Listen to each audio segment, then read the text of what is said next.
Okay guys, welcome back. Today is Wednesday the 28th of July 2021. Not too much trading for me today. I was all out by 10 o'clock Eastern Standard Time and took the rest of the day off, so only like two very small trades today.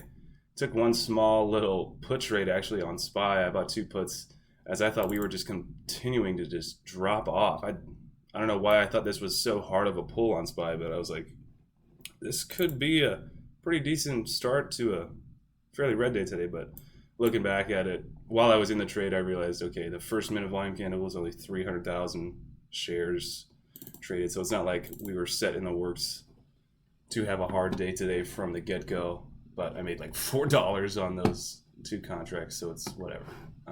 $4 in total. So a little down day on SPY today. Little update on the Qs though. So very interesting to see the divergence on those. So market internals.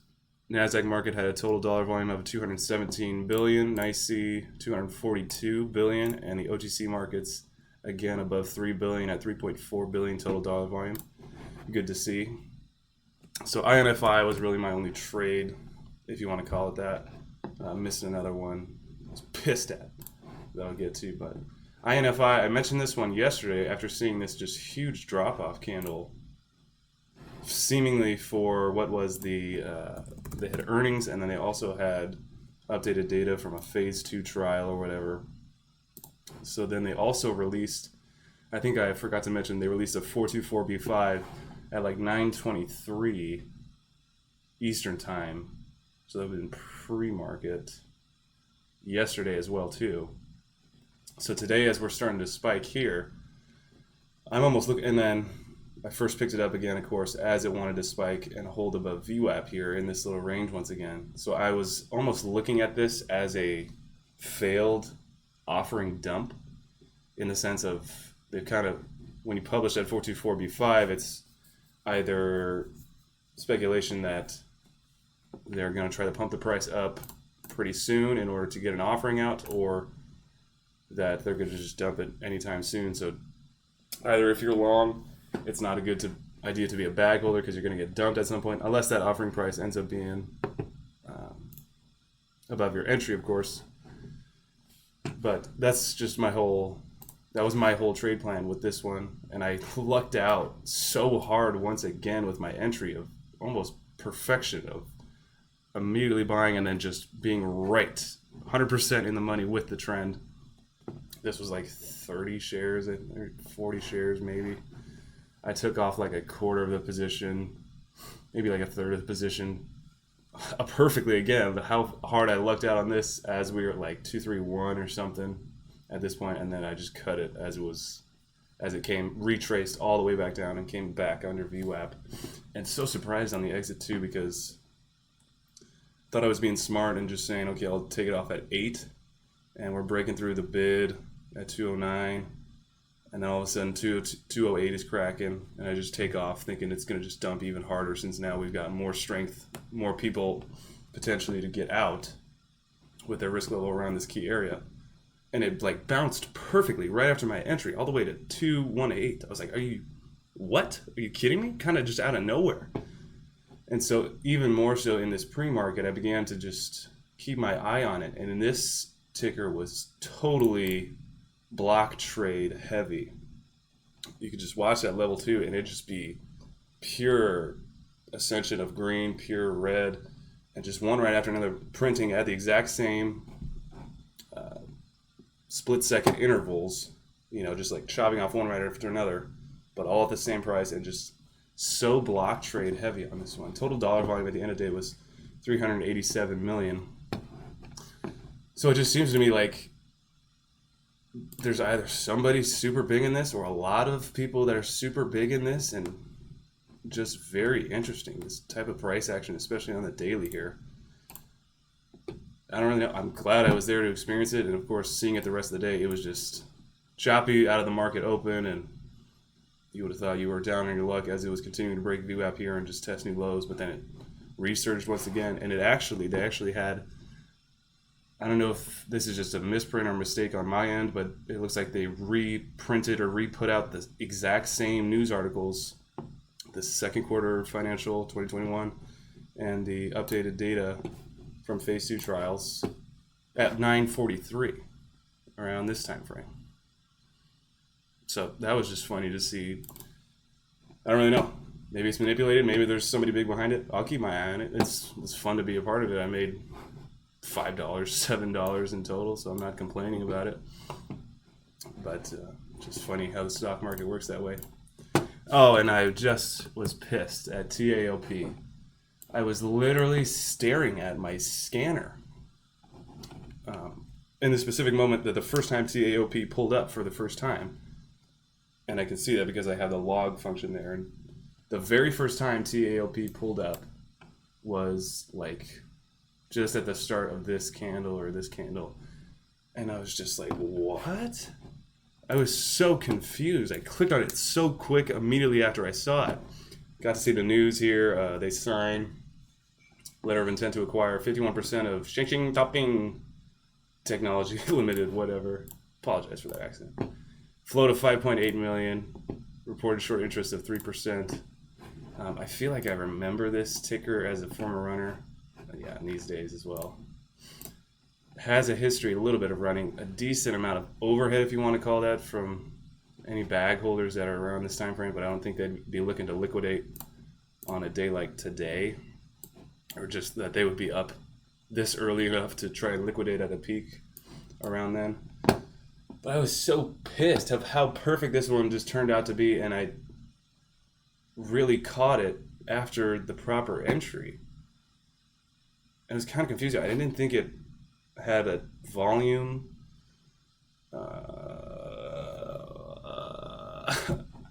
like it was producing at a volume. It was up enough. It has a float. It's not like it shouldn't have pulled up on my scanner before then.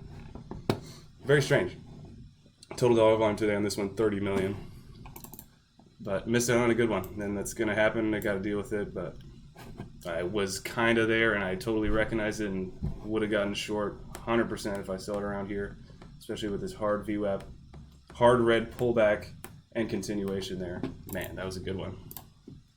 And then Bitcoin sector making some moves today. BT continuing to climb back on and claw around, and had this huge green spike midday. It feels though. I didn't see any news catalyst for that specific move, but again, the fundamentals for this one, 38 million float, reported short interest of 5%. Looking at the daily, kind of call this a bounce day. It'd be hard to try and play this one long, as in betting on the Bitcoin sector for the long term, but then trying to hold this because you're almost like, it's almost just like time decay as an option, that you're just continuing to lose it and as it fades because of the company that it is, but you're still long the Bitcoin sector. So kind of like a first green day with this little 3-day run we're seeing here. But Bitcoin also didn't do anything crazy. We're still hovering around 40 on my phone to check Bitcoin price. But yeah, they kind of double topped with this last day too and fell off. That would have been a good short potentially on the downside of that one. Another Bitcoin runner, Can. Today it's choppy. I don't know how you play this, especially with that hard pull out of the morning, but another Bitcoin ticker, NC, NXTD. Had the spike a few days ago, same thing like BT. Doing a little bit of volatility, a little bit of movement in the pre-market especially, but kind of black during market hours compared to what it's done in the past. NCTY as well, moving a little bit. Decent. And NAOV, awesome first green day play. Had this huge day on Friday last week. Did a lot that after hours in pre-market over the weekend. And then just completely dumped and fell off. And I think this was the one that number 7 just totally played the trend well on, just writing it down and reading what the market was telling him that, okay, this should be a big mover today. Pulling up the fundamentals again. Float of 22 million, not a crazy high float, not a crazy high reported short interest, but just reading what the market is saying. Hey, we're going to die. We're breaking key levels here. The trend is down. And being able to profit on that and just follow what the market's giving you can be highly profitable, as proven on this one. I related that to a different, another ticker this week. But this was a great first green day opportunity. They had news. No, they did not have news today. I apologize. But spike in the pre-market and then just kind of dropped off, but was still holding a little bit of higher lows. And then I just kind of slapping my forehead during these first 15 minutes of market open, that how quickly it was kind of rising and the profit opportunity that was here. I should have recognized that, and I should have pulled the trigger of identifying these little bit of higher lows, reclaiming VWAP. Yeah, you could have said it rejected VWAP when it wanted to spike over and then just completely dump off, and I probably would have been a little bit emotional and sold as it was coming to this level perfectly here in this first minute candle. But geez, quickly reclaimed and just shoved right back up to those pre-market highs. That was a good opportunity on that one, as well as NURO. This one also spiked. Same thing like NAOV a few days ago, but had kind of a 2-day opportunity minus this huge dump, but downtrending, downtrending, downtrending, downtrending. So it's never really, Bryce Dewey talked about this one on Small Cap Recap. And trying to look at this one yesterday too, or even like on this day as well, just totally choppy and not really warm and fuzzy first green day. And even on this one too, of just, okay, we're looking, it's up 2% in total today from yesterday's close. But it's just like you want to see good price action and good reclaim from long-term shorts from the peaks having to cover on this one. And just in this market, and especially as the market's continuing to evolve, this kind of pure of a daily, you should get a pretty decent bounce day. And of course, I wasn't trading this whatsoever, and looking at this in hindsight, you can say to yourself that you would have played it here and sold everything into these big spikes. But then again, another part of me would say it's got so much more room to bounce. I would have held probably over 50% of my position even after this peak, looking for way more upside just to try and reclaim any of these previous days. So that's just what we got to play with the cards we're dealt now in this type of market. And I hate to say this type of market, of course, or ever deny of, these slow summer months, because I don't really have the full context and I can't really speak from experience on that. But to me, there's always opportunity, and that can be kind of a dangerous statement to say that you should always be looking. There's always opportunities to play, because sometimes there truly isn't for your specific strategy, mentality, temperament to risk. There really isn't at points, which I have come from experience in saying that. But there's also another flip side to that coin to say as well. The situation that I'm in, that I'm still looking to prove myself as a profitable trader, I've got to apply myself in every market situation, and I can't just say, I just don't like what the market's producing right now, I'm just not going to trade. That's just so ludicrous to me, because there's so much learning left to be done. There's so much more. There's experimentation to do every single day with everything that you do, whether that's big size, small size. It's all just depending on risk, all just depending on what patterns you're trading. So I kind of have a little bit of trouble in saying, it's a slow market, I shouldn't be trading as much, which I'm saying that through my actions. But then again, I'm not convincing myself by repeating that in my head to say, you don't have to wake up early, this market sucks, or you don't have to continue to look at your scanner, or just follow up at the end of the day and look at what everybody else is doing and look at the big percentage movers on the end of the day. Like, no, it's still, the opportunity to put in the work is still there. And there's, for my situation, of course, still now as a young trader, there's always plays in the market, and there's always opportunities to learn, and there's, in my mind, really no days to take off. Even though, yes, these summer months are slower than what we've seen in a slower 21, and of course compared to 2020, it's absolutely ridiculous. So then the last one I just wanted to go over quick, GRVI. This one had earnings. Go over fundamentals quick.